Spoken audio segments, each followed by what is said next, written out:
Hello, dear viewers, and welcome back to our playthrough of Esoteric Ebb. Does it not show the title? You know what? It's fine. I thought it did. It doesn't, but that's okay. Esoteric Ebb. Right, back to it. So, in the last episode, we had, well, I had, mostly, I'm not blaming any of you for this one. Well, I'll cut it to the quick. We died a lot. We died to a giant alligator, we died to a rock monster, and we died to a rock monster again, and then I think we died to the crocodile again, but eventually, dear viewer, persistence whittled out. So instead of fighting the alligator creature, which probably could have myrtleized me in a way that it has and done and did and feels real bad, instead, we decided to take, well, I wouldn't say the coward's way out, let's say the diplomatic way out, and requested that we just have a sit-down. So we managed to dissuade that situation from escalating into something even more horrible. So, we are now in a conversation with Craig. So my goals for this episode are, since we are still waiting for the Coinlord to, give us access to the tea shop if I can't find an alternate route. Maybe Craig knows, I don't know. We are going to see about what we can investigate, maybe possibly solve some of the smaller quests on the side while we get to the big quest. The big tea shop quest. I feel like I'm getting better at these introductions every day. No, unfortunately, Chris, this is the same recap that you did last time, so I apologize. But without further ado, we're going to get right into it. So, as always, dear viewers, if you enjoyed today's content, feel free to subscribe so you can always find your way back home. All right, Kraid. You Metroid reject. Oh, can I collect this rat?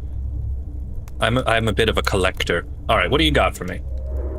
I wish to behold you, and my constitution is garbage, so... Great. I know nothing except that you're violent and you want me dead. But here we go. Kraid, the rage of Oscon. The hulking beast looks at you with deep hunger. Your gut biome quivers. Oh, okay. What do I have, celiac? Kraid greets human. Have you seen a man in yellow going past here? Kraid has seen this, yes. Oh, you have? Yes. Kraid saw a human in yellow go past. Kraid meant to eat such fancy human, but this human was fast and turned invisible before Kraid could approach. Huh. Kraid did hear fancy yellow humans speak to self while walking past. Humans said, "Where is this damn secret passage again?" Secret passage? Where? Kraid does not know. So he went into the dungeon?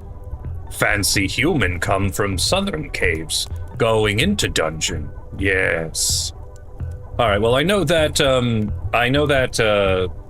we found a yellow hat in the southern caves. The issue there wasn't, pursuing the yellow man, in the sense that I repeatedly got killed by a rock monster. No, that's the entirety of the issue of that situation. Alright, thanks for the info. Monster smirks, or makes no expression at all, because it always smirks. I found this rat. Show him the white rat. The monster stares at you as you hold up the white rat in an uncomfortable grip. Kraid sees that. There are 5 of them. They make a lot of noise when they come around. Put the rat back in your pouch. Guess I'll have to find all 5 rats then. But why? It's a quest. Who gave you this quest? I'm not sure. Then you should probably reconsider before you head out on a rat hunting mission, since nobody has promised you any pay for it. So, yeah. Think about that. Kraid keeps on grilling. Those rats really seem to like you. Yes. Rat is little thing, which I remember from home. Big Rat. Those were great friends. You like Little Rat because you like Big Rat? He lets out a happy growl. Big mushy swamp rat.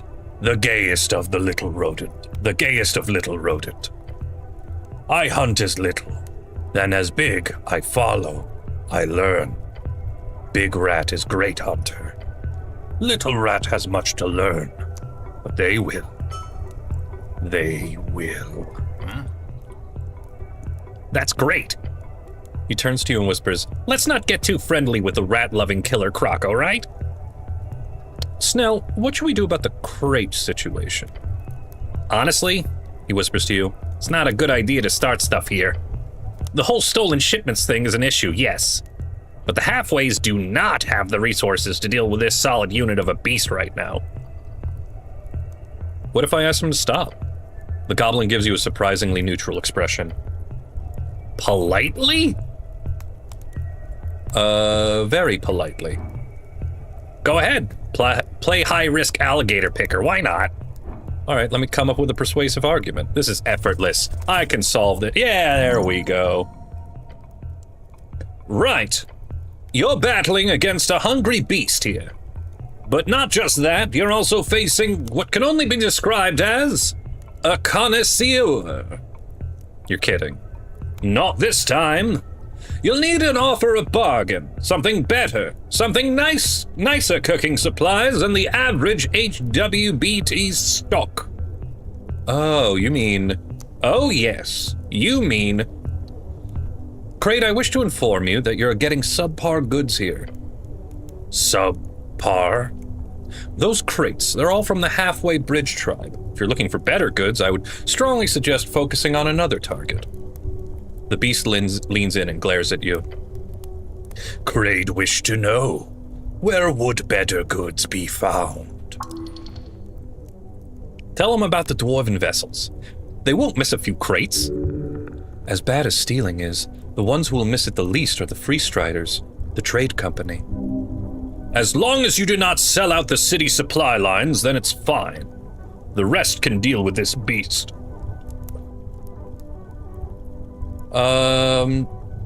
Yeah, screw the Freestriders. The Freestriders have a warehouse on Waterlane. He growls. They have better, fresher goods, more exotic stuff too.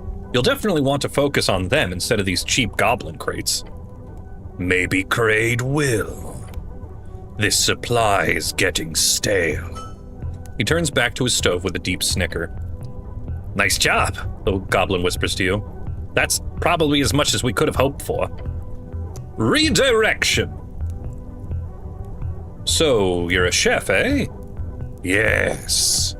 Cleric is hungry. Kraid offer. Slog dog. The beast holds out one of the strange sausage-shaped meat pieces. Slog dog? Slog dog. A sausage made from gamey meat scraps, a classic among hunters across the coast. Slog dog. Slog dog? Stare at the meat. Slog dog.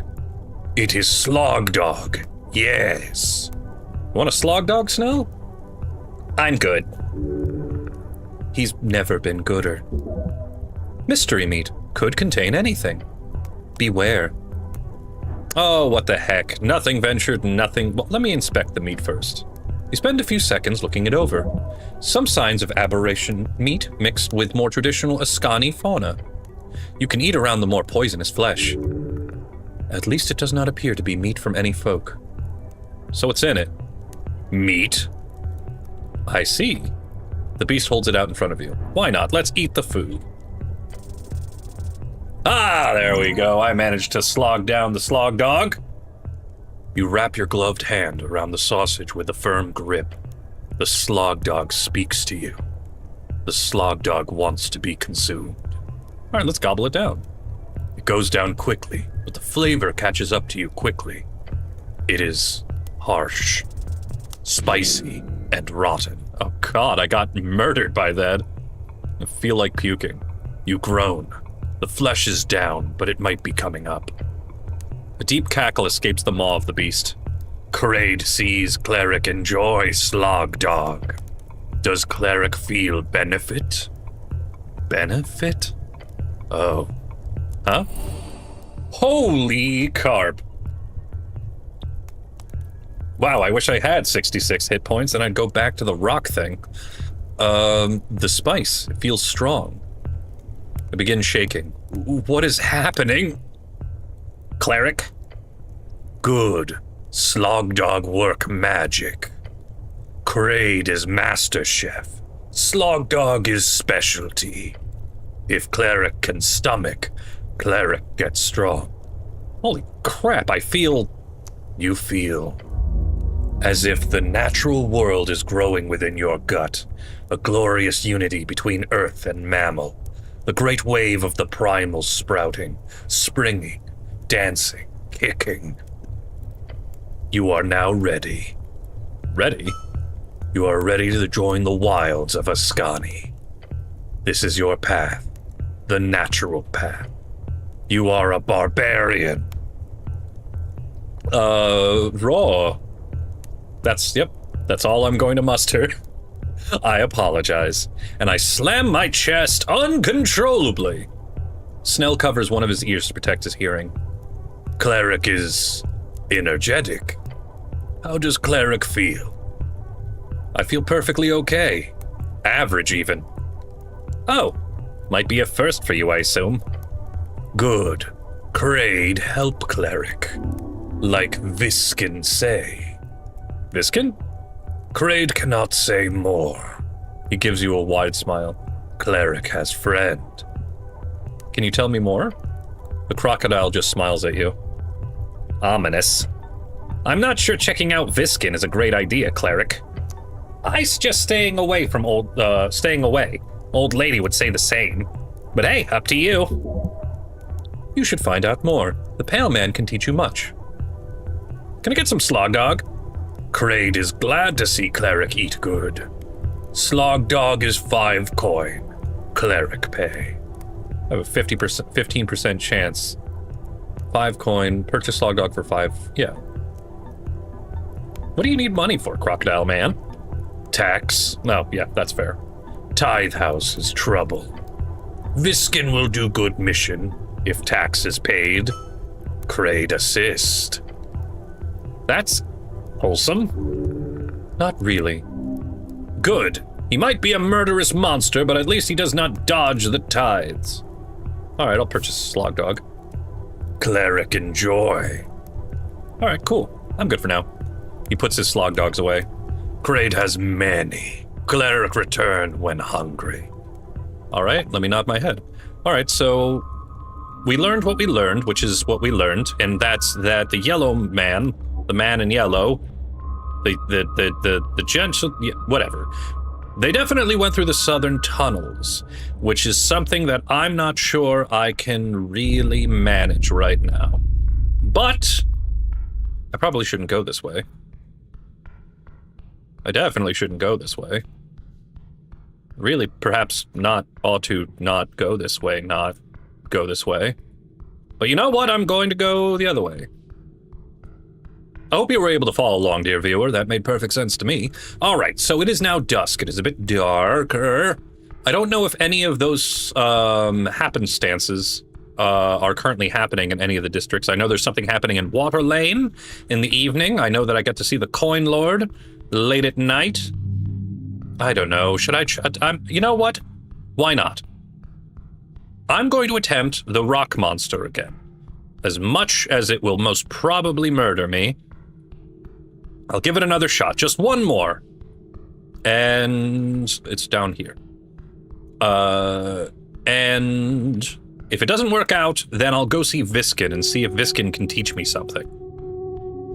Which apparently is a terrible idea. Alright, here we go. Beware of monsters, fully aware.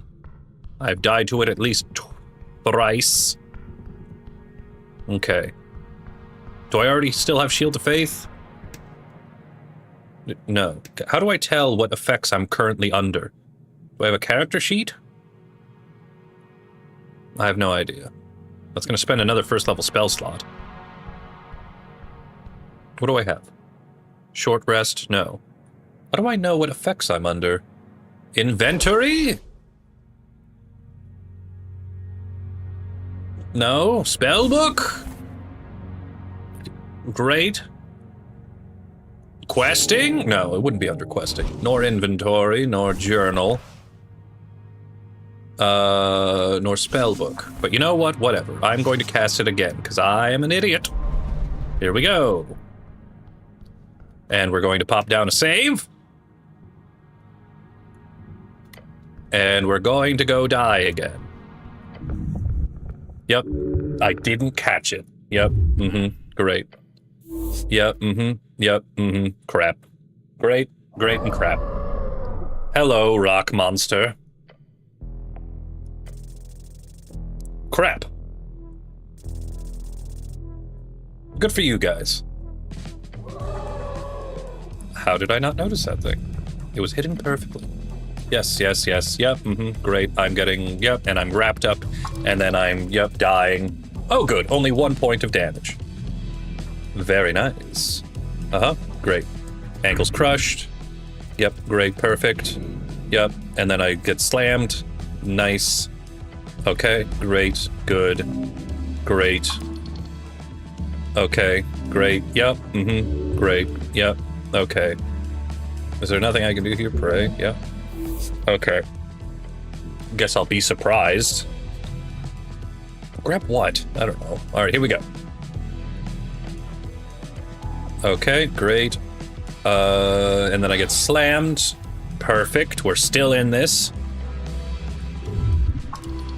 Okay. Alright. Good. So, let me try slithering. Good. I am now slithering. Good, great. Okay. Okay, great, yep, Okay. That was an impressive bite. Come on, I'm still in it. I'm still in it. I'm still in it. Yeah. Okay. Great. All right, here we go. I break free.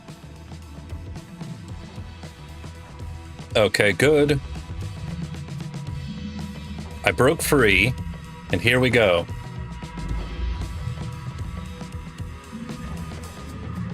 Okay. The bullet hits straight in the large, unblinking eye. Gotcha. It shrieks and pulls back. A terrible noise disappears into the abyss. Okay, great. I can begin breathing again. You fill your lungs with air. Your knees are weak. The goblin leans on his knees and groans. That was tight. But, well done.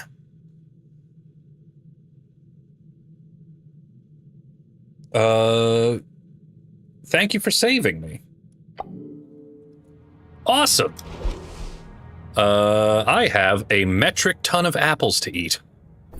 No, I'll eat 2 of these. And an apple. Great. I'm counting that as a victory. Great. Level advancement. Okay, what do I get? I can increase my wisdom or my charisma. Oh, I will increase my charisma because it brings me up to level, what, is it +4? Yeah, it brings me up to +4, which is something that I want. All right, so +4, excellent. Great. We only died a little bit. We move on. Okay, here we go. It's not great because I have 1 thing of exhaustion. But, what are you gonna do? Are you serious? You're kidding me. You're kidding me?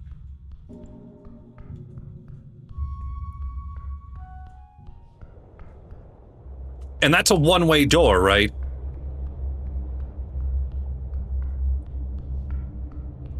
Can't dive. I'm back here again? So I didn't even need to go through the rock monster. At all.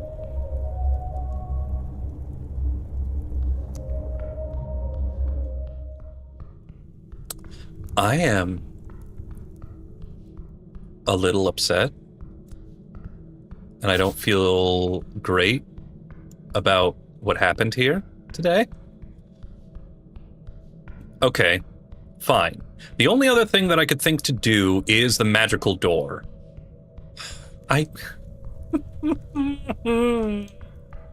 So mad!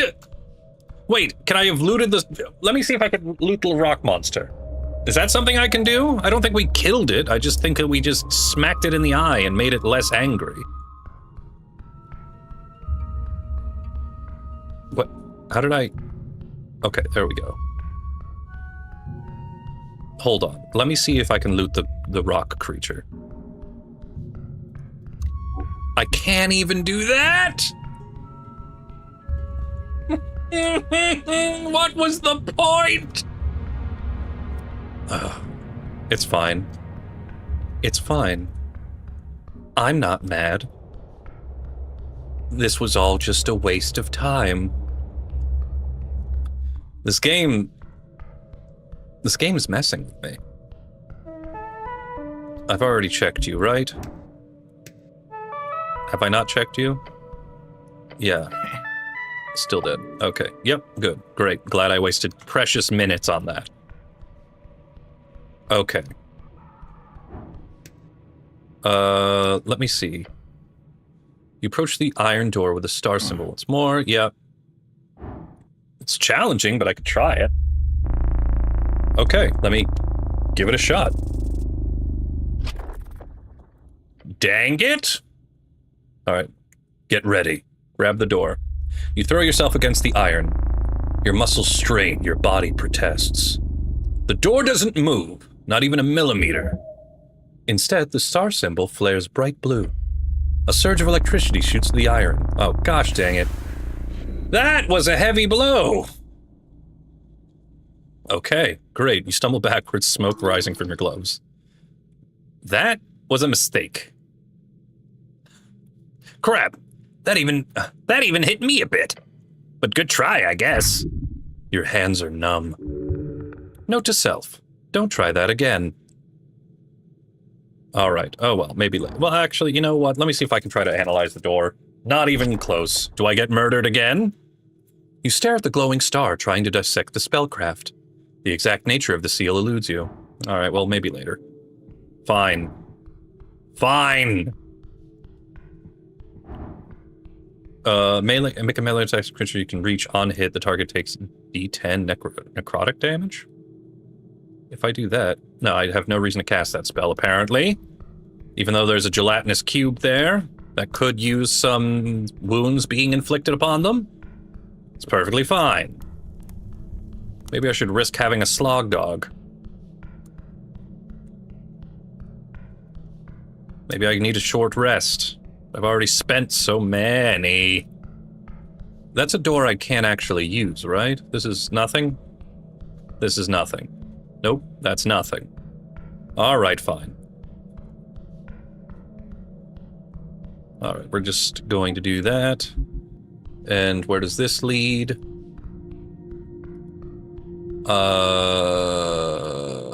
What the hell is this? Have I never explored this? What is this? A calendar. It's out of date. Embedded upon this altar, you see a circular stone slab. Whoever has worked this survey site in the past has attempted to place it in a natural position. It reminds you of a copper calendar, but far, far older. The various glyphs on the surface denote not a language, but rather sigils, it seems. All right, let's decipher the current day. No. That is no use. It is broken. Oh. Yes, this is a useless piece of technology. If you feel it is worthy of such a term. All right, let's leave it alone then, Jesus. All right. I could hop down there. Okay, I will hop down there. You glance at the step. It's a descent of approximately 50 inches. 2 meters. Yeah, whatever that means. Point is, it's not super high. You're exhausted. The esoteric tingle leads you astray. An esoteric tingle... Okay. Look over the survey site. You see a dwarf hearing grunts as he swings his pickaxe in the... One more time with feeling. You see a dwarf hearing grunts as he swings a pickaxe at the ruins in the corner. There is no point in having a conversation at this distance. Time to get closer. Won't be a problem, right? Of course not. Okay. Well, I have a +1 here, so I'm gonna really try, but I have disadvantage, and so that's a critical failure. All right, sweet. Taking a careful step onto the stone, you begin your descent. Keeping your balance in check, you shift your weight appropriately, or at least you try to. Wait. Your left foot, it slips. That's not good. Your right foot tries to compensate. Please work. I'm afraid to say that, no. Both your feet have lost their grip on reality. The distant cry of a concerned goblin is far, far away from me now. As your entire being is fading into nothing on the floor of this random ruin in Polstad. Hold on, I'm dead? There's no need to fret. You've been given your due, this is it. This is your end of the stick. That is just... No, this does not make sense. You are a servant of Earth. You have dedicated your entire adult life to serve him. That is not how you are rewarded. This is not how you're rewarded. No. No. You are... I refuse this end. Not yet. Not like this. Grab onto anything you can. You still have work to do. The world distorts around you. You were falling. Then you were not. What did I do? Your body is on the verge of breaking. Every moment a painful reminder of the 1,000 others who failed just like you did. You will not come out of this unscathed. Okay, so let me... Okay, great. I have a lot of stuff that'll help me with this one, so I will attempt to pull the strings. You follow them as they dance. One seems to go good, but it is far away. Yet it is moving closer. By what force? Is it him? Take the string handed to you.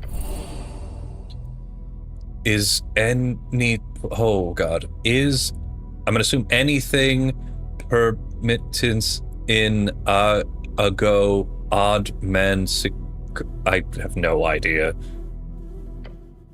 You are at the bottom of the step. God, you're slow. Can we get moving now? Let's go. What just happened? What just happened? One goofy looking cat. Okay. Let me go see if I can talk to this guy.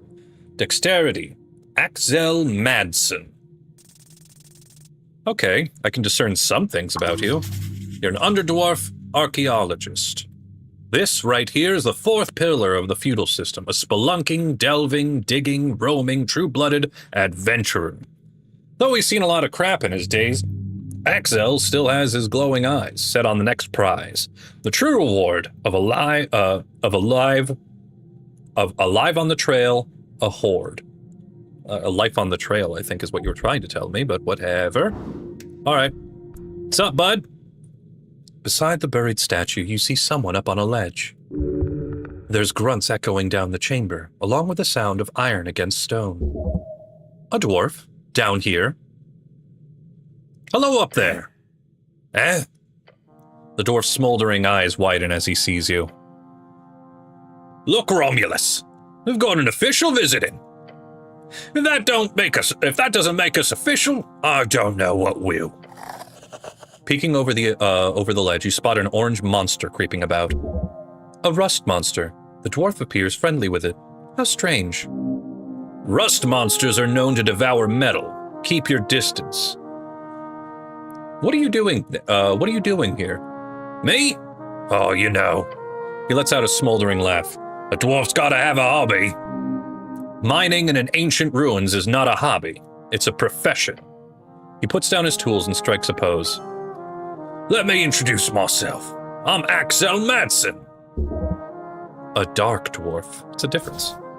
Dark dwarf, derogatory term used for the underdwarves. Or as they prefer, underdwarf. A gray-skinned and fiery red-eyed dwarves who mostly live along the undercoast. They originate from powerful elements known as Azers. Pleasure to meet you. You're a Norvikian cleric, I presume? No, not just. I'm the cleric of Norvik. I'll be damned. Not sure what, being a cleric is shaped the way you see the world. Great. Not sure what it means, but sounds expensive. It means everything. Oh, you've got a goblin with you. You HWBT friend? Huh? Yeah, you're that dungeoneer looking for cats, right? Cats? More or less. Hope your lady wasn't too mad about my inquiry. It's hard to do the voices, but I do it for you, dear viewer.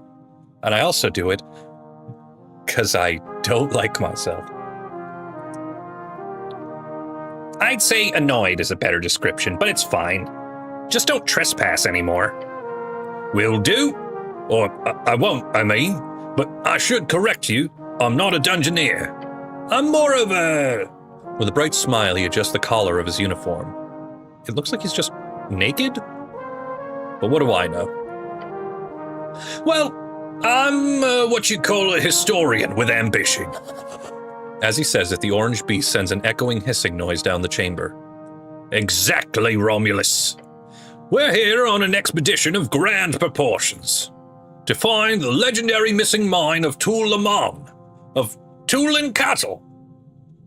Tulin Cattle? Yes, Tulin Amun of Tulin Cattle. That sounds like a quest. Oh, yes, indeed. A quest. Your ears perk up. But just to be clear, I'm not sharing the spoils just like that. Fair enough. Treasure is earned. So here's the deal. I'm in trouble. His pet makes a loud belching noise. Right, he mumbles and gives the monster a pat on the back. You want to help, friend? Help a stranger? That's how heroes are made. Help a stranger? That's how fools are robbed. I will help you if I can. Great. You see, there are two strange ruins in this section of the city below the city. He points to the statue. White Mane ruins before the dwarves and I lost character for a second. White Mane ruins for the dwarves and humans, and even trolls. This place was ruled by cats. The theory goes the snails of Tulin had an esoteric mine not far from the Pillar of Yore. The mines of Tulamon, a place of thick veins with endlessly growing amber and platinum. Endless treasure. But the walking guard of the White Mane, for whatever reason, sealed it shut at some point, according to the legends. Sealed esoterically, since we can't seem to locate it. Catfolk. So there's an ancient snail folk and then slightly less ancient cat folk who built cat stuff on top of the snail stuff? Exactly. So you're looking for it? Oh yes. Not alone in this, of course. But my research has shown me clear indications that these two ruins below Tolstad are more or less unexamined. By, at least by skilled hands. Your hands are very skilled. Very skilled. How do you hide an entire mine? You'd be surprised. The city below the city is...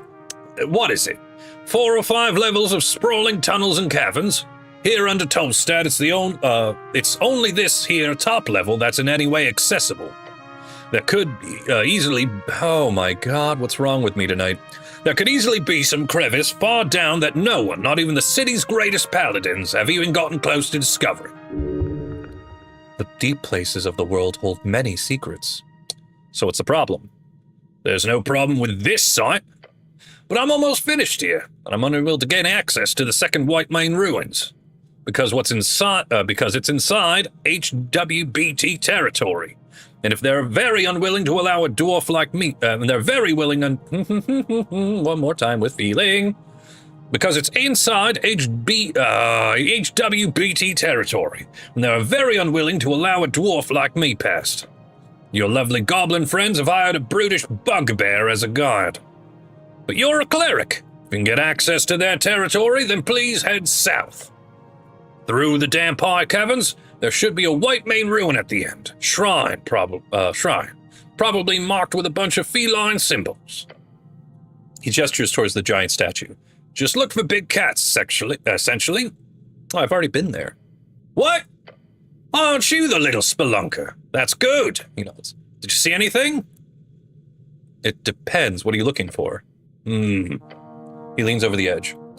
All I need you to do is tell me if you find a symbol of a sun or two blades. Either of those, then report back to me. If you're able, and if you have time. He sighs, a deep, frustrated sigh. Wish I could do it myself. Darn those goblins.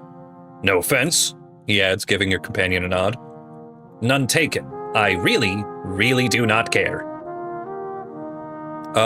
Sun or two blades? Yeah, I didn't see anything like that. I'll go back to see if I missed it.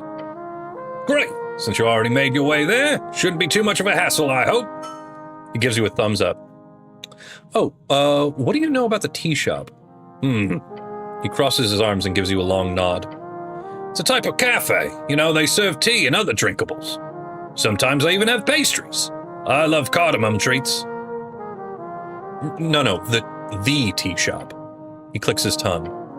Is there some sort of special tea shop I should be aware of? How long have you been down here? About a week by now. Takes time to set up a secure perimeter. A week alone in the city below?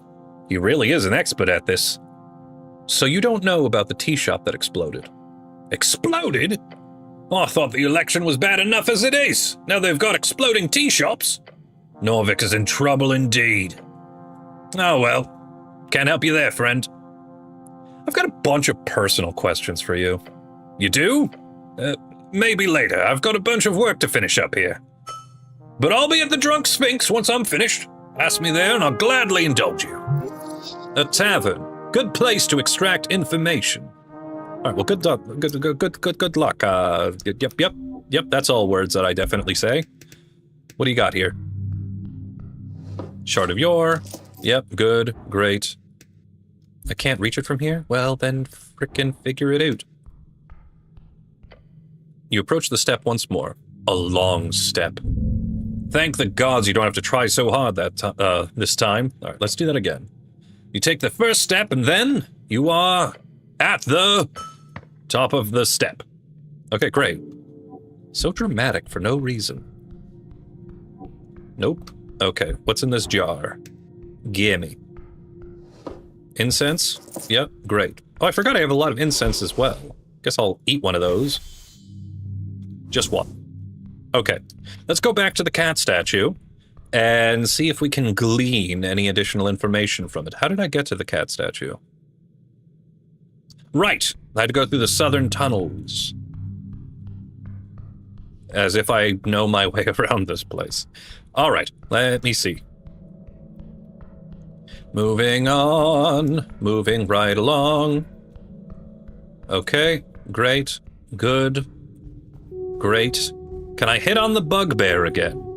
That's something I'm willing to try. If I'm going to get eviscerated, at least have fun doing it. I defeated the skeleton in the crypts. You did?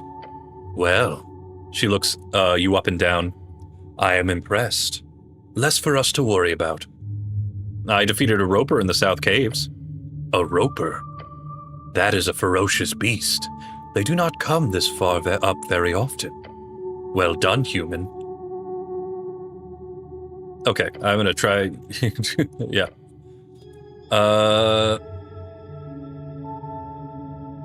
Oh yeah? Yes. Oh really? What are you attempting here? She laughs mockingly. Some type of courtship? You are a fool. Prove yourself worthy, and I might look your way, you buffoon. Okay, I'll do that. Yeah, good luck, she scoffs, in a way that makes you shiver. Nope, that was not enough. Not enough to woo the bugbear. But I'll come for you. For I am a man of faith. No, wait. No, I don't think there's any way I can transmute that to be anything actually useful. All right, we're moving on. We're going to go back to the cat statue and see if we can find anything about suns and somethings. Let me see. Look at the symbol Axel was talking about. You dust off the front of the shrine, then the sides of the shrine. It's faint, but there's some type of symbol on it. It's difficult to tell what's a wreath scratch and what's a creative choice. Look closer. Yes, a symbol. A symbol of a sun, definitely. If this is what Axel wanted you to find, you found it. So what do I do now? Get back to your dwarf buddy, of course. Yes. Tell Axel about this symbol. He would be grateful for the information. Very grateful. Like, get a nice little payday grateful. You find what you're looking for? Or maybe I'll just be happy that he's happy. We'll all be happy together. That sounds lovely. Yep. Great. Happy for you. His tone of voice indicates, please, please, can we leave this scary ruin now? All right, I'll get back to Axel then. To those other ruins. Man, there's a lot of ruins down here. Yes, you should. Right away. All right, good. Great. It was the sun. That was the symbol. So now we go all the way back. Oh, it's nighttime now. Oh, wait, maybe maybe I can get the key to the tea house then, finally. Great. Oh, and I still have to explore Water Lane, because something's happening down there too. Well, there's not enough time in the day. I'm just farting around trying to find this man in yellow. Oh, right, here we go. No, it wasn't there. It was up here. Because that's how I leave. So I'm going to go up here. Right. Right. Right. And then left. Left? Yes, left. And then right again. And then nothing. No, right, because then I get to... yes, yes, yes, yes, yes. Oh. You know, if I was any good at directions, I would probably be zooming past this game, like some sort of speedrunner. Unfortunately, I don't have the time. You approach the step once more. A short fall. Okay, just take the step again. Yes, yes, so dramatic. All right, here we go. Axel! Buddy, it is a sun. He wipes his brow and yells down to you. Hey there! I found those ruins you were looking for. Yes? And I found the symbol on the ruins. The symbol of a sun? Yes. He lowers his head, letting out hang for a while, then lets out a roar. For Elved! His little buddy joins in and screeches. That's not a good sign. Huh? The dwarf takes a deep breath. A sun means those ruins are just the same as these, he says and taps the stone beside him. They're consecrated. The White Manes could never consecrate a secret gate. Damn it. Are you certain? Oh, absolutely. I spent years researching these cat people. I've even learned some cat speech. Me llamo Axel. I'm a white horse? Why are you calling me that? Oh, apparently the cats speak Spanish. I don't know if I should be honored or not. He groans. That's not cat speech. That's not even close. Guy's not entirely off, Snell whispers to you. I know what I'm talking about, okay? That means only one thing. This lead was off, he scoffs. Oh well, time to regroup and rethink. After the election, that is. Here. He tosses a pickaxe to you. That's a little trick we have in the delving business. Custom-made, detect secret infused pickaxe. A magical item as payment. Not bad.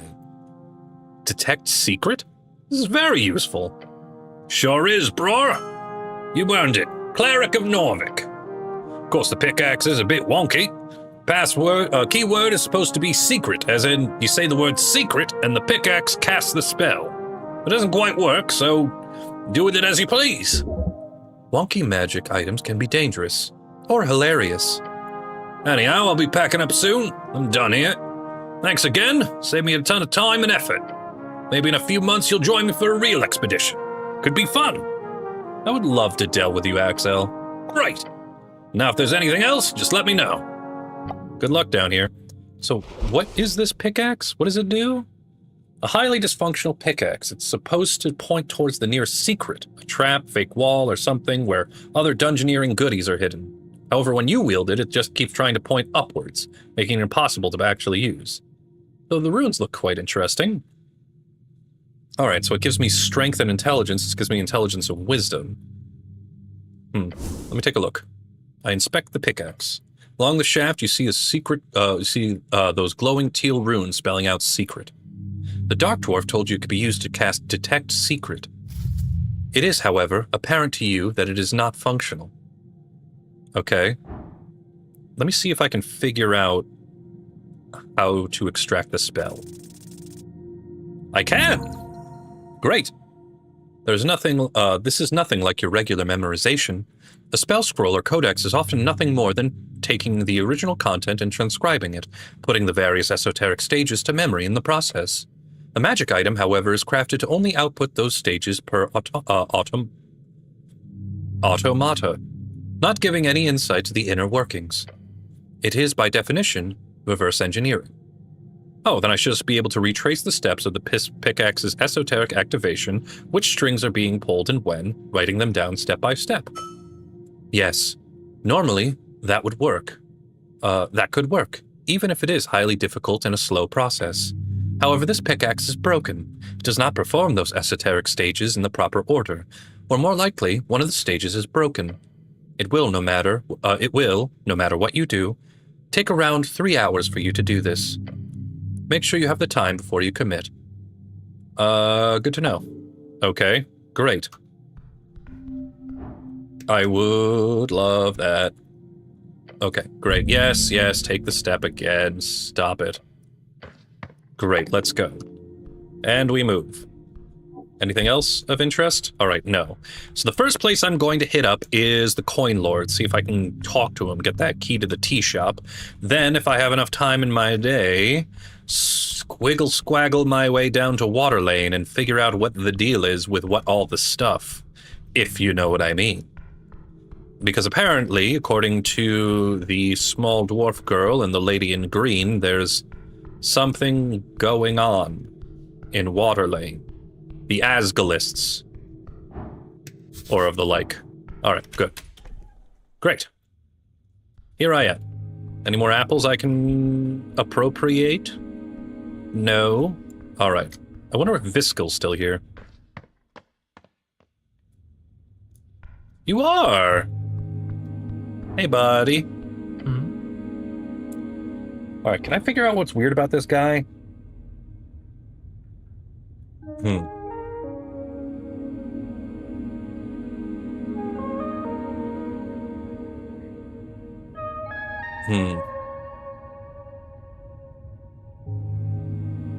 Alright, fine. I don't think I can ask you what Kraid asked you, but I'll try to figure you out again.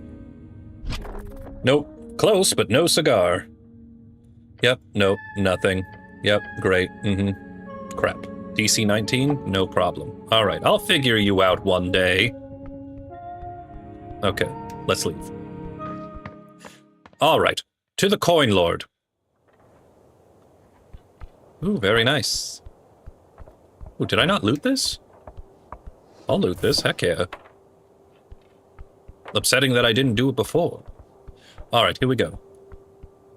Now, in order to get to the Coinlord, we go up these steps. And there's this person that apparently definitively hates me based on personal look. So that's fun. Hey, can I speak to the Coinlord now? When did you say I could speak with Darrow? Coinlord of Darrow is available post-midnight. His door will be open. Midnight, got it. Okay, return when it is time. Okay, so it's not midnight yet. Still got about 2 hours, so it looks like we're taking a little bit of a directional change. We're going to go down to Water Lane. And Water Lane is down this... Where the hell is Water Lane? What is this? A corner of Norvik, still standing, gate era. Okay. There we go. Nope, yes, no, good. Okay, great. And we go down this way. I mean, see, that's the pluses and minuses of games like these. I want to explore everything, but then you tell me that there's time limit. And I don't think, in like any of our previous games, I have enough time. What, can I loot this? Heck yes, I can. No, gimme. There's coins still in there. Thank you. I want to explore every bit of this game. However, I don't know if I have the time. Doesn't matter. I'm still enjoying myself, and I have a feeling that no matter how terribly I do, it's still going to... Where does this lead? To the river. Do I want to go to the river? Where does that go? Central Tolstad. I think I do want to go to the river, right?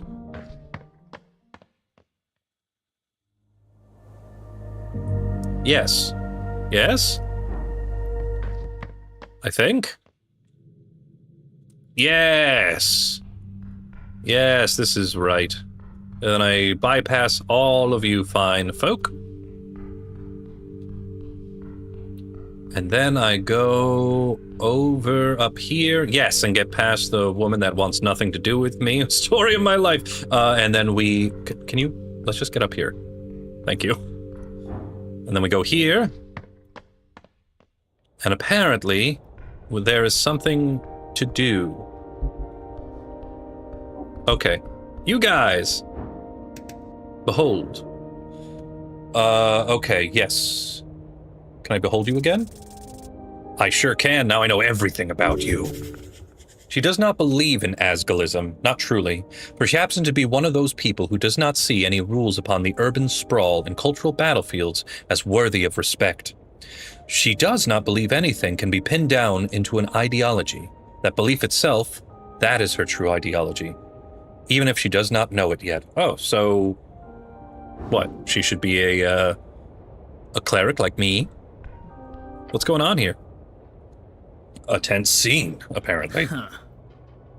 Oh, a cleric. Just in time. 4 young guys, each looking a bit nervous. Except the angry-looking blonde kid. We've confiscated the illegal goods, he says and bows his head. For the city. He turns his head towards one of the kids behind him. How's it going, Earthness? Uh-huh. I'm trying. Hold on. Point at the lanky kid trying to cast a cantrip. Hey, stop it. He freezes and gives the blonde kid a nervous look. Oh, sorry, cleric. You see Rollo waving towards him, a gesture for him to ignore your comment. I'm Rollo, the blonde kid says and takes a bow.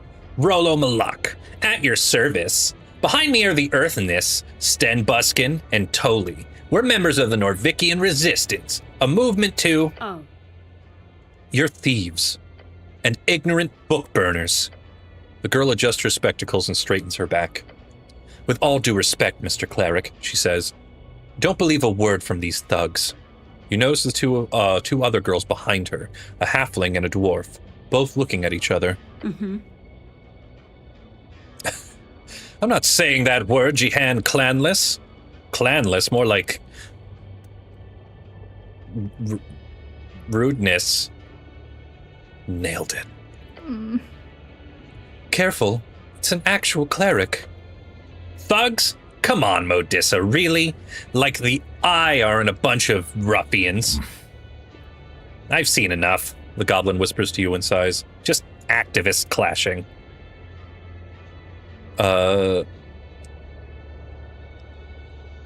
Asked Snell, the Eye? Asgalist youths. See her green armband? I'm confused. Is there a problem here? Problem's taken care of, Lord Cleric.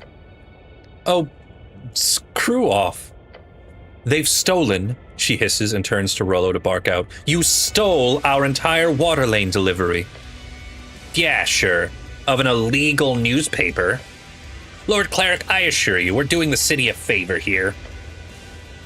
I take that, I'm sorry, Rollo, your voice is much too similar to Snell, I have to change that. I take that back. It's just a bunch of LARPers. What is your definition of LARPers?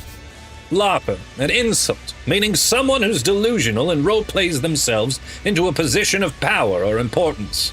Based on LARP, meaning life acting role-play.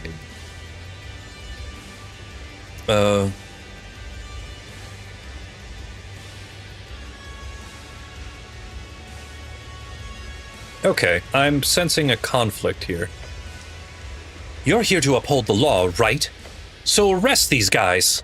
Now. The dwarf grabs her hand and holds her back. Modissa, calm down. Please. You, explain your side. She scoffs. Okay, fine. Her dwarven friend mutters, Modissa, in a concerned tone. Her friends are trying to keep her from being too brazen. Why? If they're in the right, they should be brazen. We deliver papers for the Asgalian chant. Maybe you've heard of it. It's a pretty big deal. He chuckles. Oh, Snell chuckles. She draws a sharp breath. We have a busy schedule, and right as we started delivering the papers in Waterlane, these pieces of crap started following us. Taking papers we've just delivered right out of people's mailboxes. That's illegal, right? Asked the halfling girl. That's somewhat illegal, yeah. Of course it's illegal. Your opinion does not even register. She does not even hear it. Insolent behavior. And then they grab one of our paper stacks from Zerba, like straight up assault and theft, and... Modissa, it wasn't. They can't get away with this. It was probably not that bad. Poor girl. Point at the nationalist boy. Okay, you, what's going on here? Alright, let me see. What voice should I give you? First of all, thank you for listening to reason. That's a horrible voice. Why did I pick that one? I know we look like some dumb kids, but we're not. I like that one. Something about his expression makes you think the exact opposite. Burning the written word does nothing to dispel such a notion. He gestures towards you and then to himself. We're on the same team here.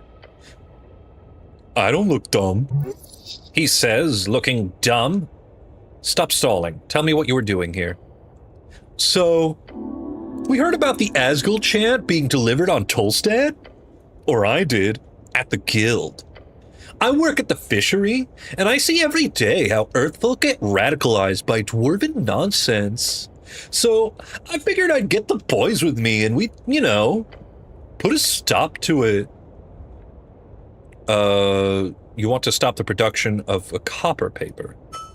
We, couldn't figure out where the thing was being printed or anything. A lot of copper press zines don't usually have official companies behind them. Mm-hmm. Especially trash like the chant. You hear coming from the short kid in the back. Go screw yourself, Tolly. Hey, relax.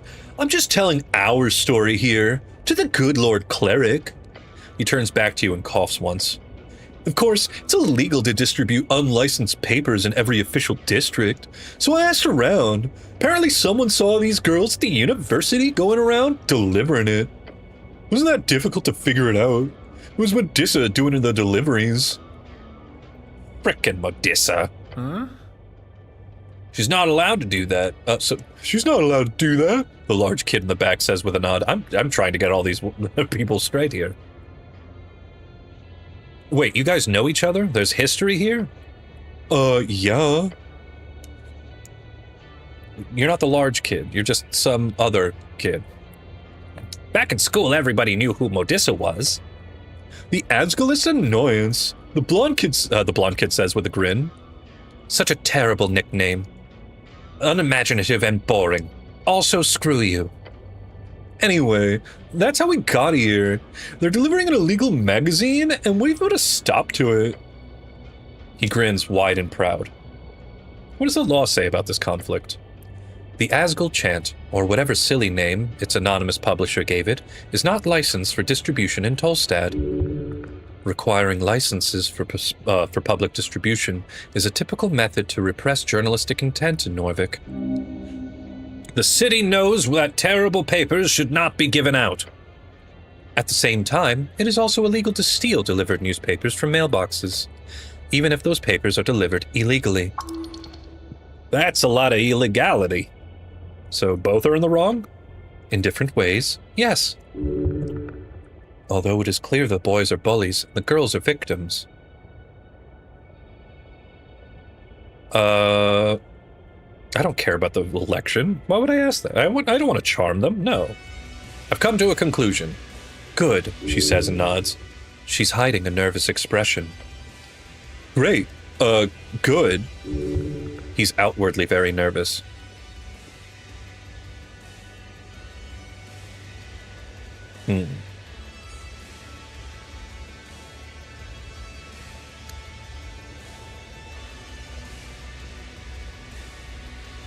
You know what?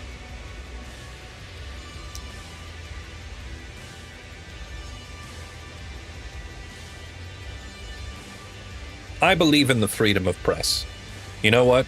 I mean, you can do what you want, distribute how you like. It's up to the people to just throw it out. But, I mean, we all get crap in the mail all the time, you know, and that's, like, as annoying as that is, it's not illegal. And unless, like, what they're publishing is something that's definitely violent and offensive, you know, like asking, you know, trying to rally people to do something, like some violent acts, I don't see how that's an issue. But then again, I don't know the content of the papers. But instead, I don't know, outward violence. I mean, there are proper channels in which you could rectify this, which would be much more potent. So, yeah, I'm going to go against the blonde kid. And I'm going to approach the blonde kid to see if we can get these nationalists to back off. Oh, hey. He stares at you, trying to retain his composure. He's terrified. You're frustrated already. You're likely going to take it out on both sides if we fail at getting them to give back the papers. Beware. Okay. I mean, Snell's presence calms me. But let me just ask, are you good? He looks away and then to you. I'm good. For what? The boy asks. No, just good. Good, like a good person. Oh, makes sense. All right, I'm going for it. Tell him to give back the papers in a controlled and thoughtful manner. That ought to do it. Yeah! Puff out your chest. Take a deep breath. Place a hand on his shoulder. Your gloved hand grabs him firmly and he gives you a freaked out expression. Kid, give her back the papers. He mutters, trying to form an argument. No. Stay quiet. He glares at you. Give back the papers. He glances away from you. You can see his mind working behind those wide eyes. Then he slowly nods. Rollo snatches up the stack of papers and tosses them over to Modissa. She catches them with an oof, accompanied by a foul expression. Grumbling, the boys then leave Water Lane. Gods be damned. The three girls collect themselves for a second crap. Yeah, wow, that was scary. Mr. Cleric, thanks. Yeah, thanks a lot. Great, now you screw off as well and stop delivering that paper. It's genuinely very illegal. Whatever, let's go. Within a minute, they've dispersed, leaving Water Lane a bit less rowdy than before. I'd say that was the right choice, even if those girls seem shady as well. Now let's get out of here. All right, great. That should be, that done, right? Take root? What? What does take root mean?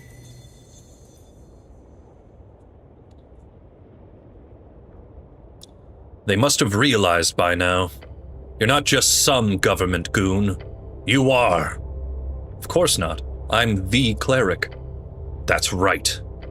The one and only, Norvik's protector, and hero of the downtrodden. The cleric. This is your calling, your duty, your life. Since you joined the Earth Guard to make sense of this unruly life of yours. It is your calling.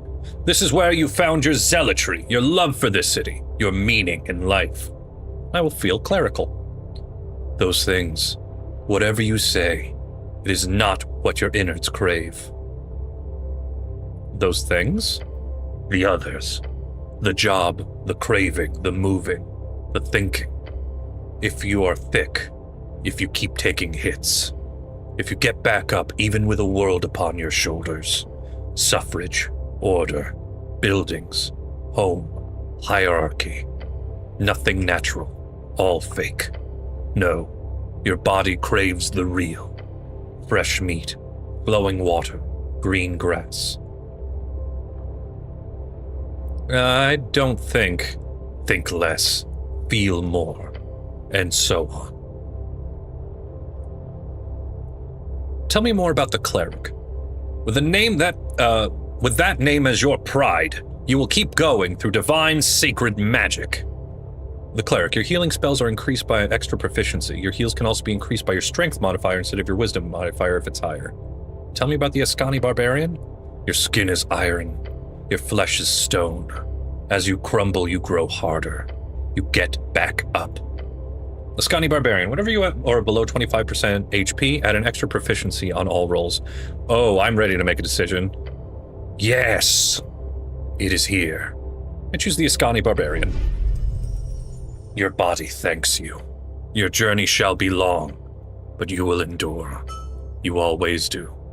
Feel like I found myself. That's going to be incredibly useful because I get damaged a lot and I need something to save me from myself. All right, let's check out questing. Is there something else I can internalize? Yes. You managed to resolve the conflict between the young... Okay, good. Let me internalize this now. Trouble brewing. Young women running around the streets, singing Asgulus propaganda to unsuspecting citizens. Boys causing chaos in the name of some hapless, magazine-inspired rebellion. This cannot be tolerated. It really can be. What? The youth are attempting to get political. They're learning as they go. That kind of looseness will bring order to its knees. It's all... The Asgul youths did nothing to warrant such pushback. This era is one of communication, ideas interchanged freely between a populace of free-minded thinkers, folk dreaming of an egalitarian potential. However, the problem lies with the unfortunates who break and sear Folkarian thought with reckless unkindness.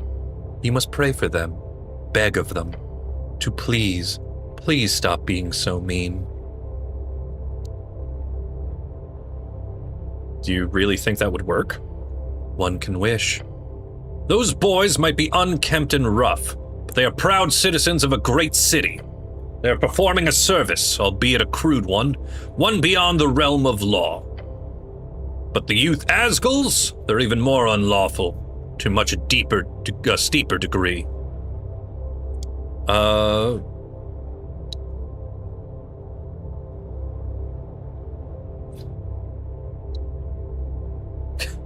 The Asgul girls were just doing a technically criminal crime. The boys were doing multiple literal, actual fire-related crimes.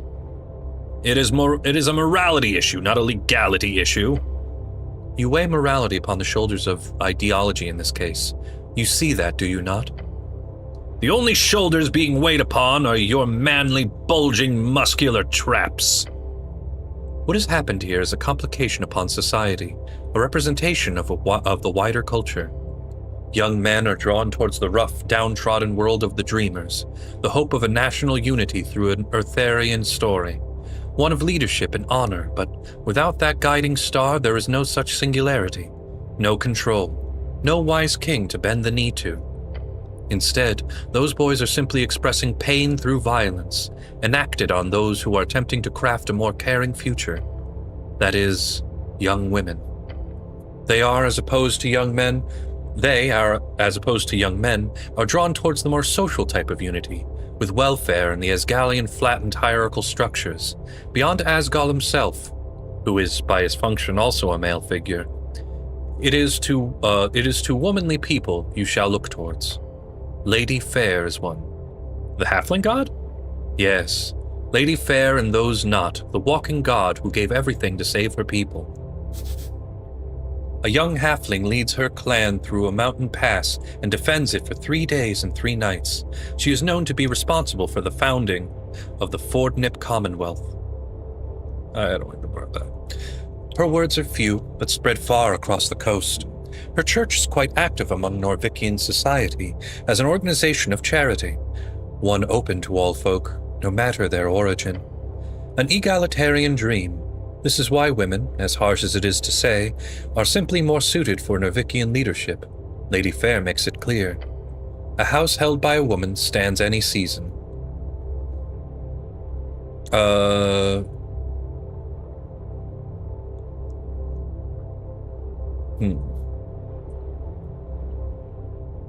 I feel like there should be some middle ground here. What about a house held by a person never falls? That's catchy, right? Right? There is something so powerful about dreams. Ideas spreading from man to woman, woman to man. But the Asgalian dream is not a blessing. It is a smile wrought in pain, a vision of 1,000 layers of intersected nets and labels, tangling every person and snaring them into oppressor or oppressed. There is oppression. There are unfair hierarchies. The world is corrupt. But not fundamentally. Those boys are pushing back against Asgalism. That is only natural. It is an ideology which pushes a foundational belief that they are naturally, oppressively superior. Oh God, what are we getting into? Alpha, beta male territory? Okay, we have here, apparently Strength is a big fan of Tateism. If a young man grows up in squalor, finding zero advantages from him being a man among patriarchs, nor any power from being a human, special if he grows up with non-human clusters, something many of the poorest humans do, when he is unable to find a job at age 19 and has almost no political, societal, or economic power in his life, oh God, we are getting into incel territory. What is the next thing that you're going to say? Which dream do you think he would believe in? The one calling him to fight to reclaim what is his by right, a good life as a future patriarch. Oh no. Yeah, you lost me. No, thank you. Just because that doesn't make any sense to me. It never did. I was somebody that grew up in circumstances. It's like my family, I'm a first generation Hispanic American, and I came to this country, my parents came to this country with very little. We lived in a very small apartment, and that's where I grew up. It was only until I turned 10 did we actually finally move into, and it wasn't even a house built as a house, it was a vacation home. So a lot of the stuff wasn't even really done correctly. And never in that time did I ever think to myself, you know what? I deserve, I deserve to have the best things in life because I am who I am. I'm a young man. I deserve to boss people around and, I deserve to have control and power because I was born this way. I was like, no. The things that I learned that my parents taught me is that we can't get through life without each other. And you should never be so proud as to turn your hand away from somebody who might, in turn, lift you up one day yourself. You need to make those friends. You need to make those connections. There are going to be arenas in your life where you are not this person in charge, where you are in a situation that is out of your depth. And the best thing that you can do is reach your hand out to help somebody else in that situation and make those connections and work together so that you learn more and from your experience, provide your knowledge and support to others who are on the same journey as you. Because how much easier would it, for example, It's like saying, like, I had nothing, so I'm going to go and claim everything for myself and offer nobody anything because nobody did that for me. But I'm in the situation where it was just like, I have things now. I'm going to give it to people because I know what it's like to be in that miserable position, to have nothing. How is that not, like, wouldn't the world just be nicer if those who had gave to those who in need? I mean, I get the understanding where you never, like, and I believe it too.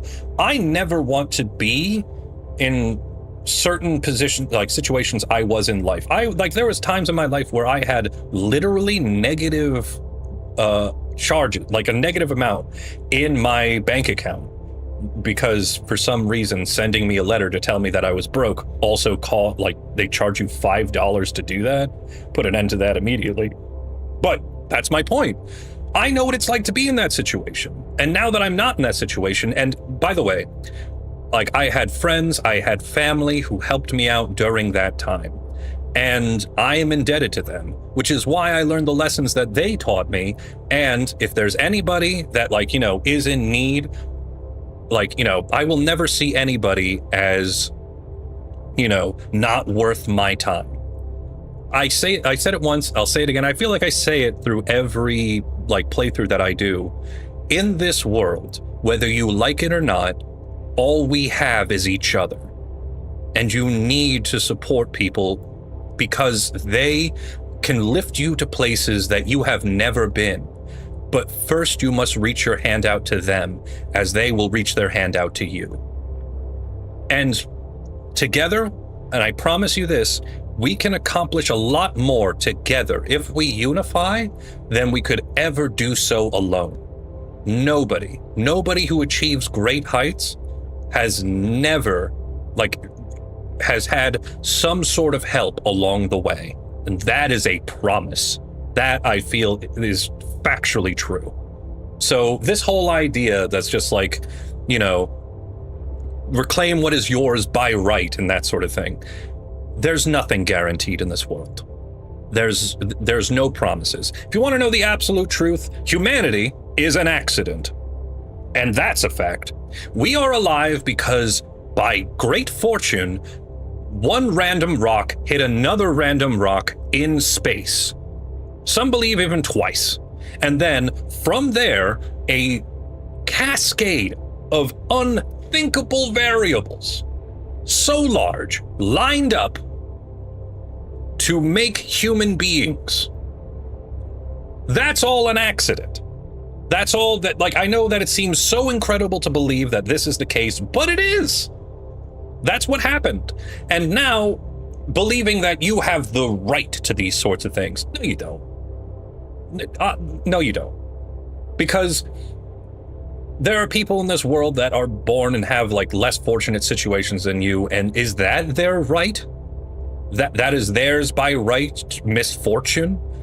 Some who have not even lived, children even, who their legacy is sometimes, unfortunately, incredibly short-lived. Is that their right? No. The only thing that is right is to do what we can to preserve the life and happiness of the people around us, so that as a community we can build something far greater than ourselves.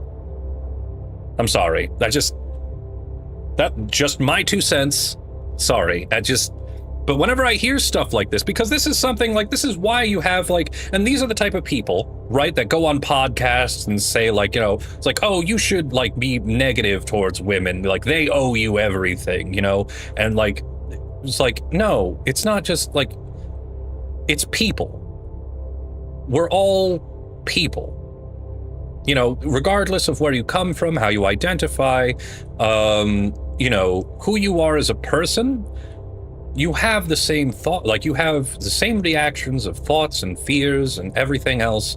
And the best thing that you can do for connectivity for another person is to not impose expectations on other people, but expectations of yourself as to what you can learn from them.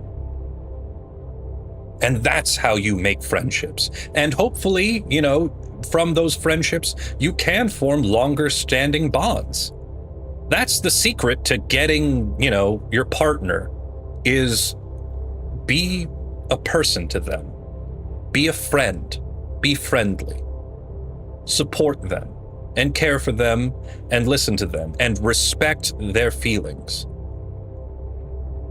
I don't know. Anyway, just this whole alpha male bull honky. I just, if you believe that you know everything and that you're right all the time, you will never grow. Even now, I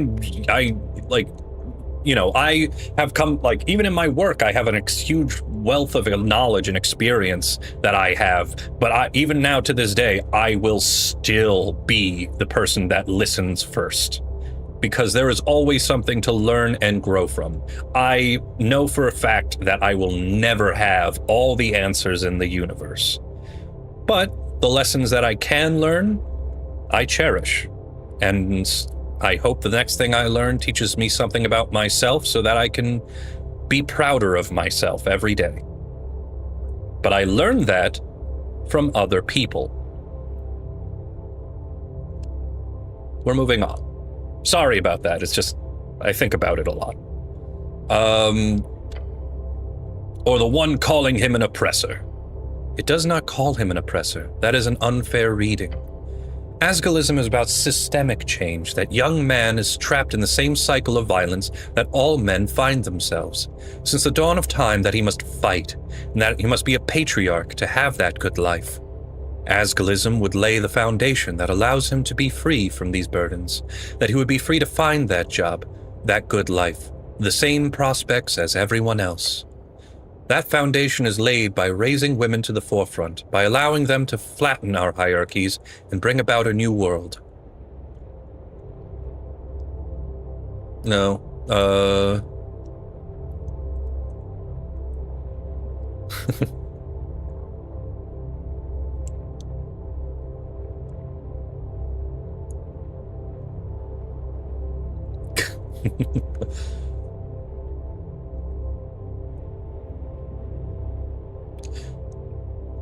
I'm sure there's a female perspective here somewhere as well, but I've only read about that in Mom's books. You need to come to that realization. The one every boy reaches towards the late stages of their capitalistic, pubertistic, and socialistic awakenings that... No, not at all.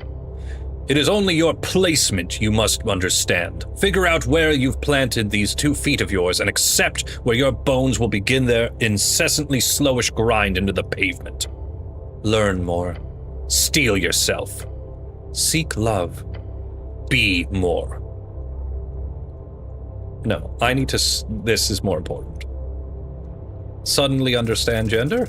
No. Nope. No. This is far more complicated than you could have imagined. So many relations, so many intersectional divergences. How a man feels feminine connects to the hierarchy with a woman who feels womanly but acts manly in order to fit among patriarchal standards, only to be controlled by a manly woman who seeks feminine ideals in order to break those same standards. It is simply too much for you to make sense of, to break down, to sample even an inch of truth from the whole. Well, no one said this whole egalitarian dream thing was going to be easy. That is true. But this is far too much for you, right now at least.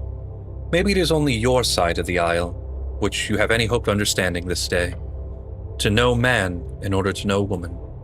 Then, yes, everyone lay upon your spectrum, each judged for their perceived and internalized values. You're approximately 0.52 decimals across the line into masculinity. That is, a less abstract definition, a little over halfway to being a full man. Sorry, what? Slightly over halfway, yes. Can I disagree on this, or... Opinions are fleeting, facts are firm. It is not ideal. I'm not sure how I feel about this knowledge. Look at it this way. The average man is, if you think back to your ability to sniff out manhood, usually placed around 50 decimals of masculinity. That makes you 0.02 more man than the average man. That's not halfway, isn't it? Halfway to being the most manly, yes. You are approximately averagely decently middle ground manly. Normal-sized manhood inside of a perfectly median-shaped man. Inside? Inside. Your manhood inside of you. Doesn't manhood mean, you know, what are you speaking of? Genitalia? Oh. No. Manhood is a concept, an idea, a feeling of masculinity hidden within your body. It's not the actual thing. That would be ridiculous. You sure about that? Of course. Now, you will choose. What? You know the truth. Should choose a side. Tell me more about Lady Fair. The halflings built a religion out of feminine love. You can do something similar.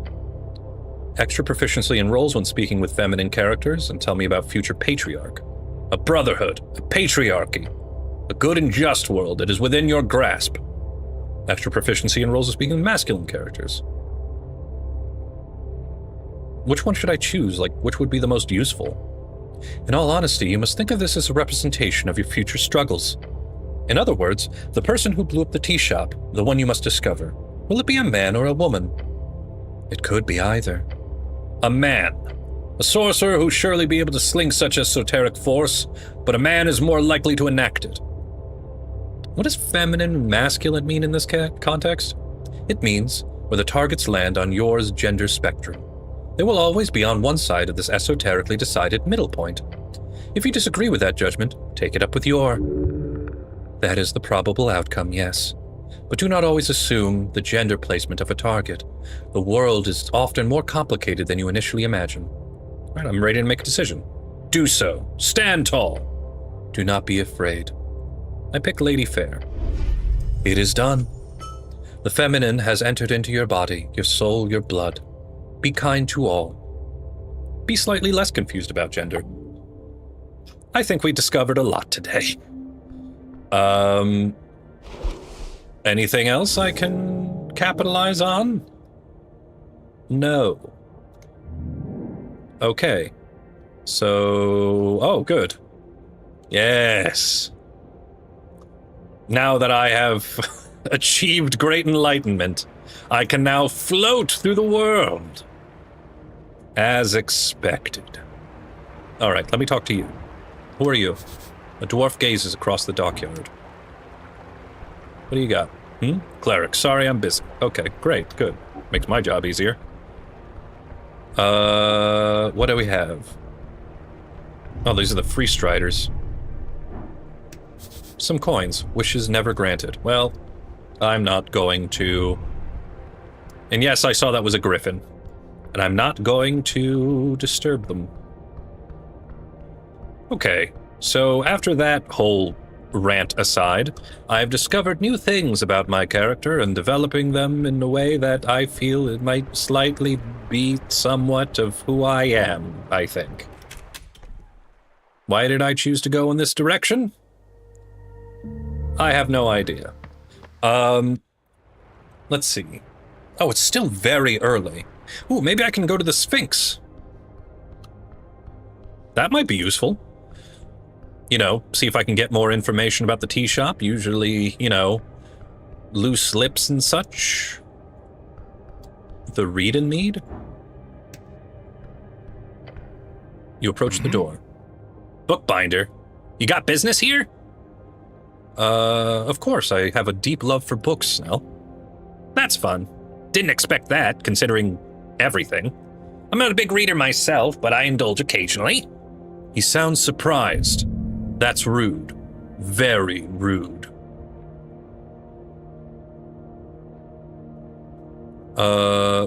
Wait, did you think I don't like books? I'm a professional and highly esoterically minded cleric. Of course I love books. Are you upset? He cracks a smile. Like, genuinely? Slightly, yes. Make grumpy cleric noises. The goblin stifles a laugh. Well, maybe we shouldn't just stand here talking in front of a shop. You knocking or are we leaving? Let me knock on the door. Within seconds of the knock, the slit on the door slides open. Beyond, you see a pair of large yellow eyes glaring at you. Hey-oh. Is this pest control? The eyes quickly tilt to the left. No? Oh. The eyes push closer to the slit in the door. As they do, a bush of gray feathers pokes out. A bird folk. A cleric? Yeah, duh. The birdman behind the door ruffles his feathers. Shen Leon is my name. If you're not pest control, I need nothing from you. Please leave. I have a ruined prayer book. Can you fix it? Prayer book, yes? I've seen quite a few. Drop inside, I'll check a look. Drop it in. Yes, horrible. Salt water, left swollen. You could have avoided the worst of this if the drying process had been handled better. I will rebind this foul mess for you. How much will it cost? We will see. Depends on the process. I'll be needing guidance on the direction of the rebinding. The spells inside are lost. However, the style and formatting can be saved. Using my skills, I can aim at something from the towers, which would be most similar to the original work. I could also focus on rebinding it in the style of a druidic ledger, or perhaps as a grimoire of the dark and forbidden arts. But forbidden magic? Isn't that illegal? Hence the name? I am a registered spellcaster in your city. He lets out an annoyed bird sound. That gives me the rights to handle any magical components and tools, no matter how the outcome, as long as I do not cast it myself. Thus, your law is written. Sounds profitable. It is indeed. Have you worked on many clerical tools? Yes. I'm not an official merchant of the towers, but many have come to me for better prices and better service, despite how little most clerics enjoy working with my kin. That's terrible. I'm not like those other clerics, I promise. I do not care. I am not your friend. Now make a choice. You know druidic stuff? I have many customers, including the various druids of the city. They have an aversion to modern practices themselves, hence my services are well appreciated. I think I'm gonna go... I'm gonna go full of forbidden magic. Why not? That I will do. Return tomorrow, not while the sun rises. I'm either resting or working intently during those hours. Anything else you want, or will you leave me to my work? Want to go drink at the tavern later? No. So stern. Why do you need help from the pest control guild? Rats. Oh. They're awful. Keep spawning out of the sewer pipes. Yeah, the PCG should really take care of that. Yes. He lets out an angry bird noise. But that guy, that frickin' guild leader, Tor Lim Slip, keeps telling me they don't have time. No time? They have a dozen teams running around the city. No time. I've heard the big problem that they cannot get anyone to do pest control missions at 1-star levels. The PCG has a ranking system based on the danger of any particular pest they handle. What does PCG mean? Pest Control Guild. I should have figured that. Of course, rats would be a 1-star problem. The halfways, we haven't relied on the PCG for years. They just don't have time for anything under a 2-star danger ranking. It is very annoying. I've looked into it, and the problem is, the pest control teams that join the guild only take on 1-star missions for a couple of weeks. Then they quickly start focusing only on the higher-paying tasks, and all the actual normal pests keep on spreading throughout the city. It is a ridiculously idiotic system. So while all the mimics and monsters keep getting slayed, nothing is done about these darn rats. The Pest Control Guild uses legendarily poor design. Entirely due to it being public thing, of course.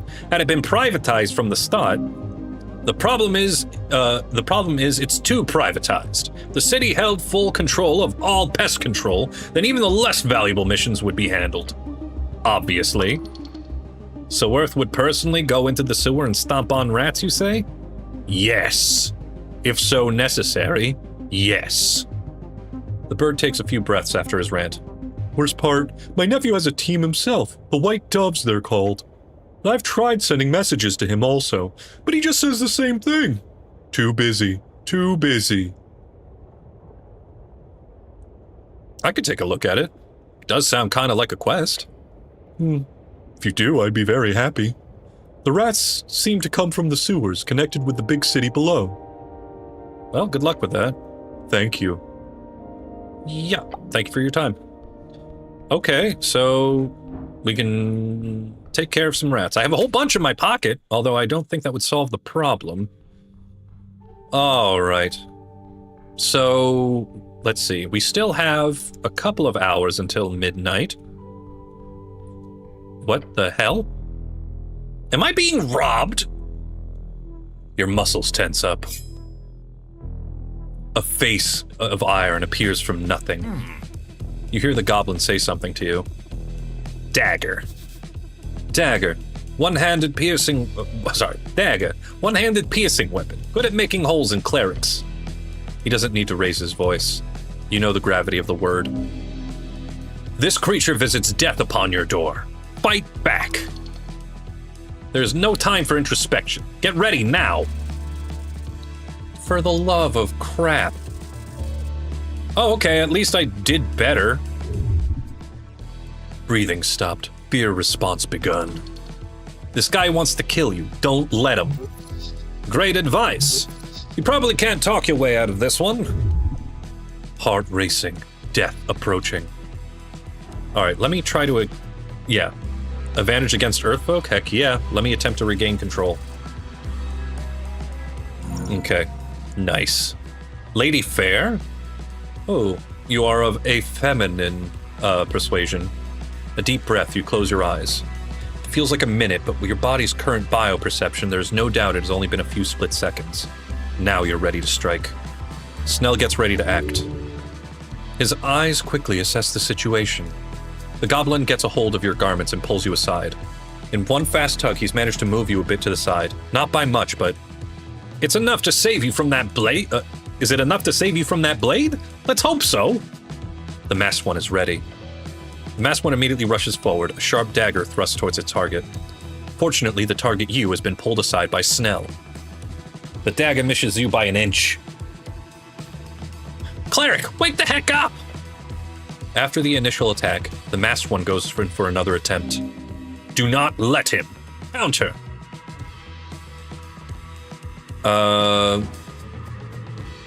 Let's see. Okay, wow.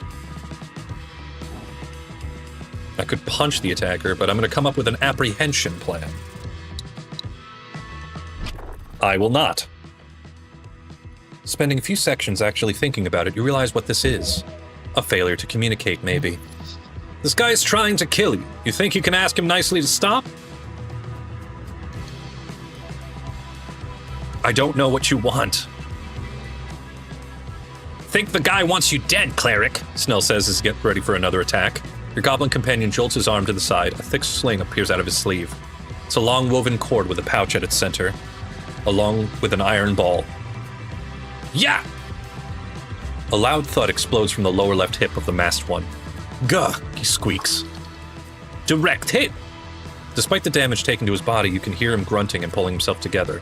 Once again, the masked one lunges forward, the dagger now aimed for your vitals. This will not break you. His movements, they are desperate. The masked one does not do this out of devotion. It is fear. Cleric, look out! The dagger hits. Ooh, that's a meaty chunk. Right below your neck artery. The shock sends a shiver through your system. Crap! You hear a weak voice behind the mask. His breath short and strained. If he is captured, you can make him talk. The masked one seeks your death, but not a real fight. They will not seek further violence this day. Is it over? He is dead set on escaping at this point. Maybe you should let him. Never! The battle is over. Stay and be safe. No, we're chasing him down.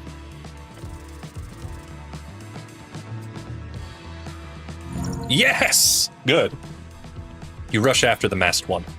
Once you manage to grab an arm, it does not take long for you to pin to the ground. He's struggling, but your grip is iron. Good. A tingle. An esoteric tingle. The goblin rushes after you, yelling, "Get him! Quick, stop him from speaking. Gag him!"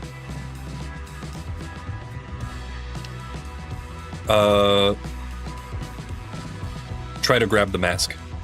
As your hand gets close to it, you sense the intense esoteric energy surrounding it. Ikul Esami Udami. In an instant, the masked one is gone. Where did he go, Snell? The goblin looks around. Invisible? He swings his head around as if fighting the air. But you had him! Crap, was that teleportation? Most likely. There was something magical about him, I think. He rubs his chin. Someone wants us dead. Or you, more likely. Wait, why me? Snell shrugs. Looked a bit high-tech for a goblin mugger, he says, and he wipes some dirt off his pants. Yes, way too esoterically equipped. For sure. And I didn't exactly get targeted either, so... I think you've got a magical maniac after you. Sorry to say. Adrenaline wearing off. Beware. Everything's a bit wobbly. Oh boy. Cleric, do you need any... He motions toward his neck. The location in which you were stabbed. Feel your neck. You press your hand against your neck right where you felt the blade hit. The area hurts, but more importantly, it is not wet. You will live. I'm fine. You got my armor. Really? Yep. Aren't you lucky? He says, taking a deep breath. Guess we're gonna need it. Someone's sending assassins after us. Even incompetent ones like that. This bloodlust is something deeper, a devotion. What have you disturbed? That mask was weird. Yep. Gives me the creeps just thinking about it. Looked like some old ceremonial thing. Religious rites. Religious rites. Sacrifices. Cults. Couldn't be. The city doesn't allow that foul nonsense. Cultists? These days, evil cults aren't a thing in Norvik. He gives you a snide smirk. If you believe in the magistrates. He is implying that there is a world underneath the city. Sorry. He is implying there is a world underneath the city officials do not know or care for. The city under the city. Love that place. Could also be connected with something below. He snaps his fingers. We should find a scholar to ask. I've heard there's one in Waterlane, halfling called Snur. If we head by, I could have a chat with him. Who do you think actually sent that guy?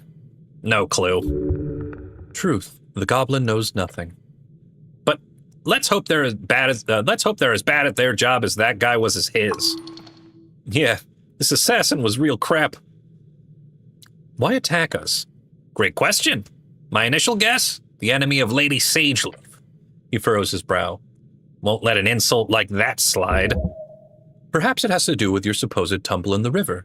Surely it must. The goblin's problem, or yours? You're probably just stepping on some toes with this whole tea shop business. Death follows you, cleric. Glance down into the abyss and move on. The ambient groan of Norvik's red rocks echoes below.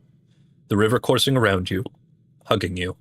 Look down. You glare into the darkness. But you will see nothing down there. Your companion clicks his tongue. Screw this. They can't get away with that, not on our streets. Look into his eyes, then give him a nod. He nods back. You stood your ground. Somehow you lived to tell the tale. The goblin is more competent than you imagined. You have a feeling this will be a fruitful partnership. If you can get on his good side. Snell checks around the crossing, a weary scowl on his face. Let's get out of here. Yeah. But not before I cast Cure Wounds on myself. That was garbage. We're eating apples. No, we're eating mushrooms. That's good enough. Or probably not, I have no idea. Alright, let's go back to Waterlane and see if we can find out any clues as to who done tried to do us in. Okay, honestly, I'm super glad that I survived that. But it seemed like the person in the mask was reluctant to actually kill me. But I also triggered the Lady Fair, which is interesting. Oh, yeah, let me ask you. Where's Snurher? You approach your companion. No, let's go. I'm looking for... Where's Snurher? What's this? Stairs down to the bustling docks. Torna, first of the river guilds. Hold on, the docks? I could go down to the docks. How do I go to the docks? Can I not go to the docks? I cannot go to the docks. Snell, where is this magic person? Snurher? Is this Snurher? Office of... Yes, Snur.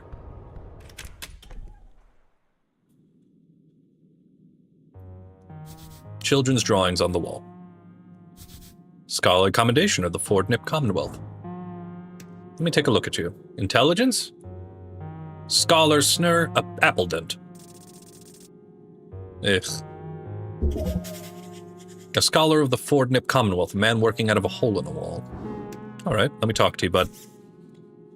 You take a step into the cramped office, standing in front of sleeping halfling. This is a scholar? Curse the gods. Go investigate his book collection before waking the lazy halfling. All right, fine, I'll leave him alone for now. I'll check out his book collection.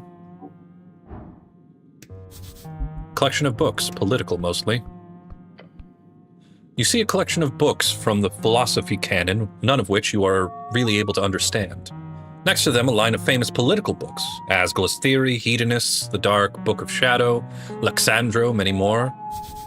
Luxandro, someone your patriarch quotes a lot. His ideas modernize theocracies and reads, reviving them towards the end of the arcane era. The scholar has good taste. I'm not reading books. I'm done here. Books are for nerds. But I am going to take a cardamom in your dream patch. I don't know what a dream patch is, but I'm going to take it. Small amounts of pixie essence incorporated into a sticky patch can be used to recover 3rd level spell slots? Hell yeah. I don't have any. All right, let's wake you up. Come on, buddy. Someone tried to kill me. Hello? Uh-huh. Oh. Oh my god, I have to do the same voices.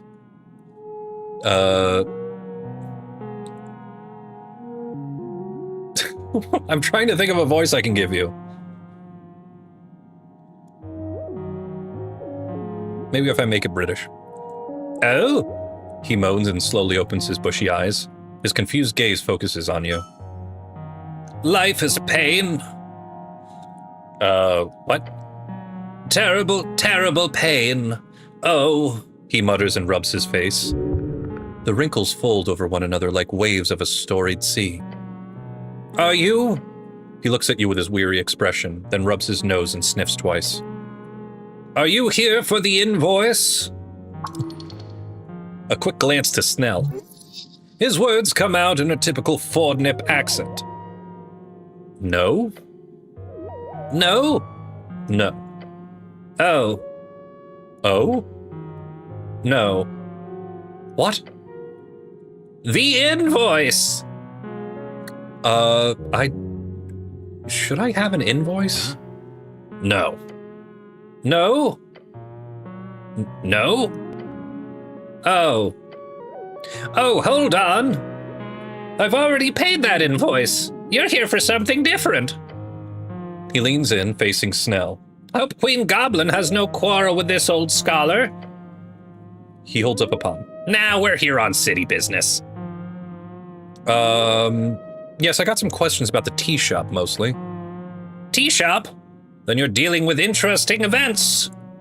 The city has seen its fair share of great calamities over the years, and the tea shop explosion appears tiny in comparison. Tiny? No, it's a huge conspiracy. A huge one? Better take care of it then. Curiosity is absolutely vital for keeping the old brain in motion, so I commend you, cleric. And you as well, my goblin friend. He looks around, grunting. Can I get either of you some water, or... He wields swear words like coastal winds. You like this guy. He's like a rabid dog, without the biting. So far. This halfling is wild, in a fun way. No thank you, your companion replies very quickly. You're Scholar Appledent, right? Me? Yes. I am Snur Appledent, he says and bows his head in the chair. Scholar of Fordnip University, in dedicated service to the progress of AIS. AIS? Alignment Intent Studies. Oh, alignment. Everyone's got one. Some spells can detect it, but don't read too much into it. Alignment is just an internal thing, and it doesn't really have too much real-world application. Primarily, my expertise lands on the topic of alignment, and its many historical and contemporary applications. Some crap, I'll tell you. These days, I mostly deal with other forms of study. Specifically, I run this office here on the experimental technique of psychoanalysis. What kind of magic is that? No magic at all, although there have been some detect thoughts involved at some points in the development. It is a form of mind healing, as they call it, and I'll be one to call it support instead. It is essentially the idea that the mental present is shaped by the mental past, and that through dialogue our unreleased unconscious ghosts can be vanquished. So it's talking about feelings? I know. Truly horrifying. A Reedsian friend of mine once told me this joke, and I apologize if it's too vulgar for your taste, but he sputters out the words through little chortles. All right, I'll listen to the vulgar joke. Right. A cleric, an arcanist, and a rogue delve into the lair of a succubus. The fiend defeats all three men, throwing them in her dungeon. But she grows to fancy them, so she offers them a choice. For each man who can successfully satisfy her, she will let that man go. Otherwise, he speaks with little fits of laughter in between, she ends them, so to say. You actually haven't heard this one.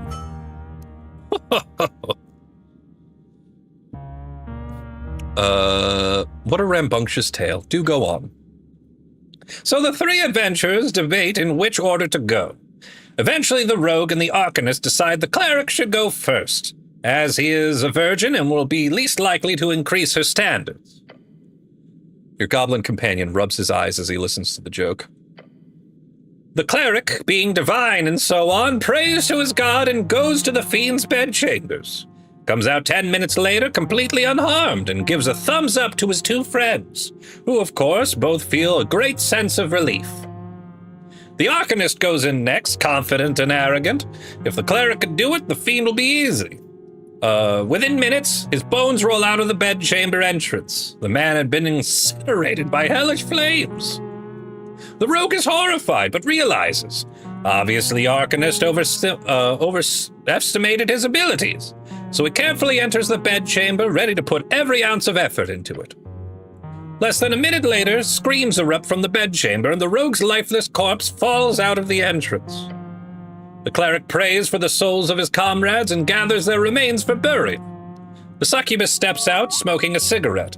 She tells the cleric, "My, your friends were truly terrible. They were just fumbling about down there. At least you managed to touch it a little." To which the cleric responds, "You are truly an awful creature, and I will pray for your presence to be exorcised from this plane of existence every day until the day I die." Then before he walks away, the cleric also adds, "Oh, but I did heal that horrible wound you had between your legs. Hopefully that makes you less evil in the future." The goblin lets out a slight gust of wind through his nose. God damn it.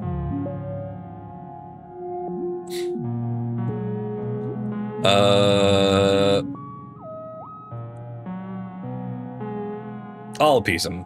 Laugh hard and say I get it. The halfling chortles loudly. My kind of humor, you might say. In short, you can view the succubus as an evil in the world which religious fervor could pray to repair. However, such reparations would often lead to a not-so-optimal path. He keeps on laughing. Or, more simply, you could just say it's a basic allegory for alignment in itself.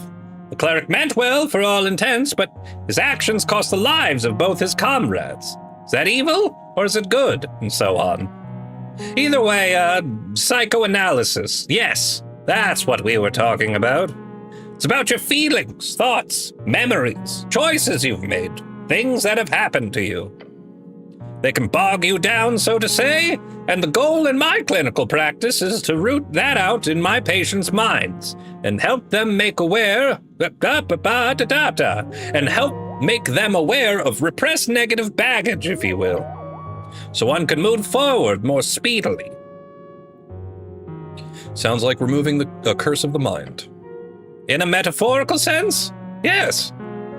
But it's not the only thing I work on here. I'm currently exploring the dream of anima animus. A dream of a man and a woman. What a pervert.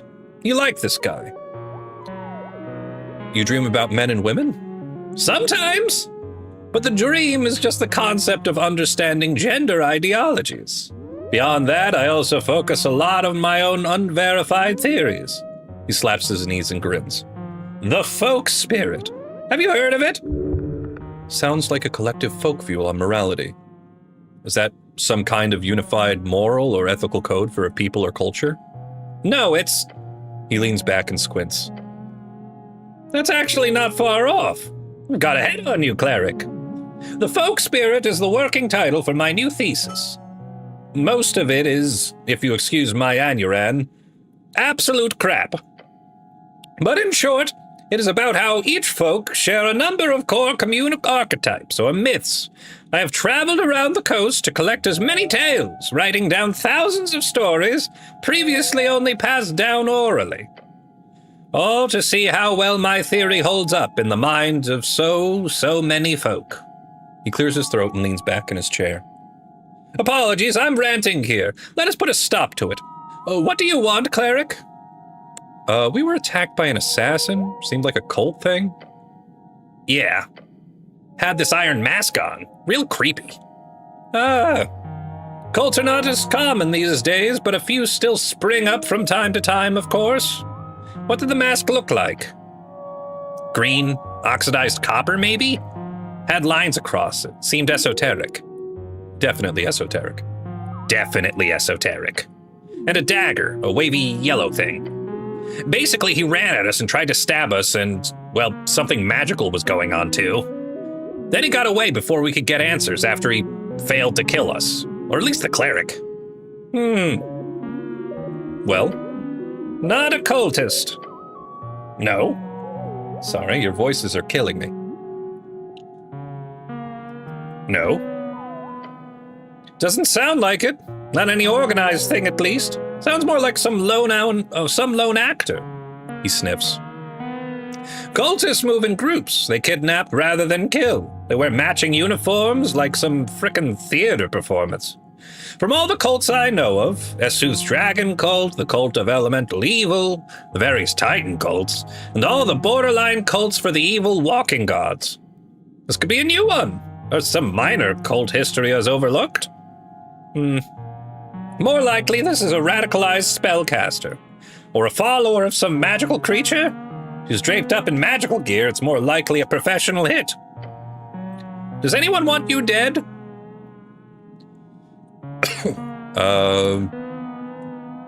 Might have to do with the tea shop.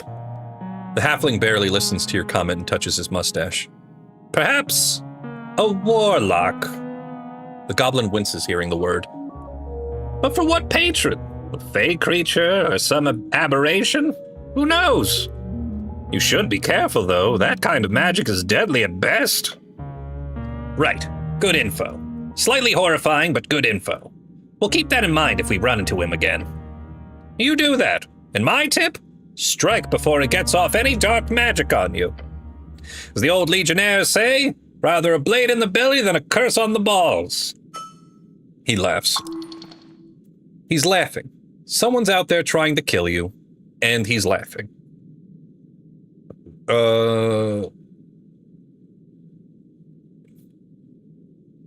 What do you know about the tea shop, the one that exploded? Oh, horrific. He gestures wildly towards the rocky wall.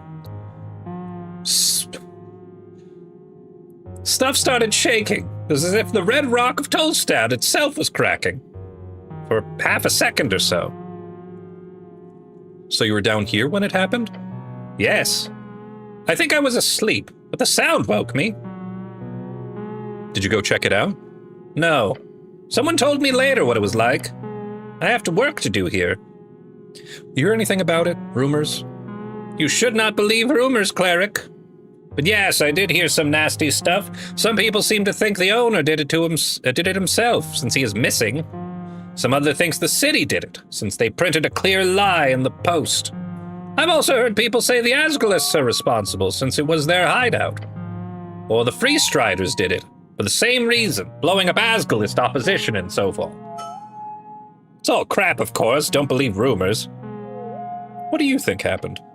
He shrugs violently. Got some other questions. Good. All right. I am actually going to continue my conversation with you for just a minute, but, dear viewer, we are currently at time.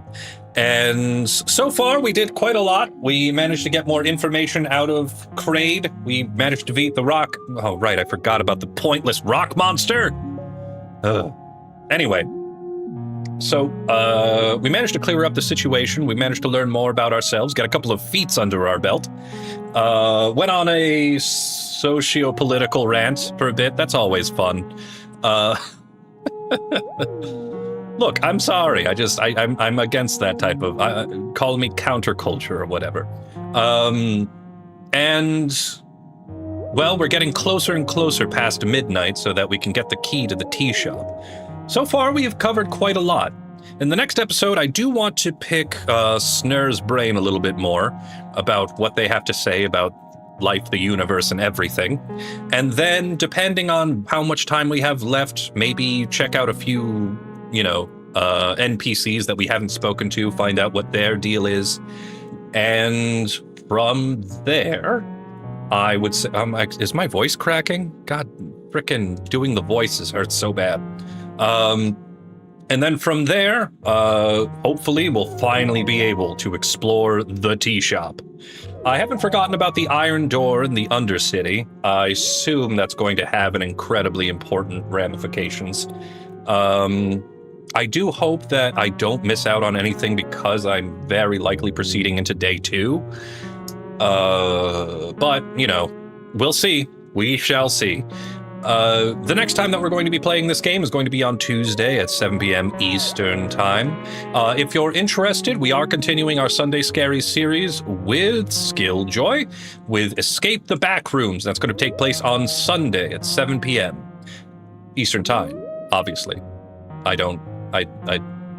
That's just how Anyway. Dear viewer, I hope you enjoyed today's session, and if you did, I highly recommend subscribing so that you can always find your way back home.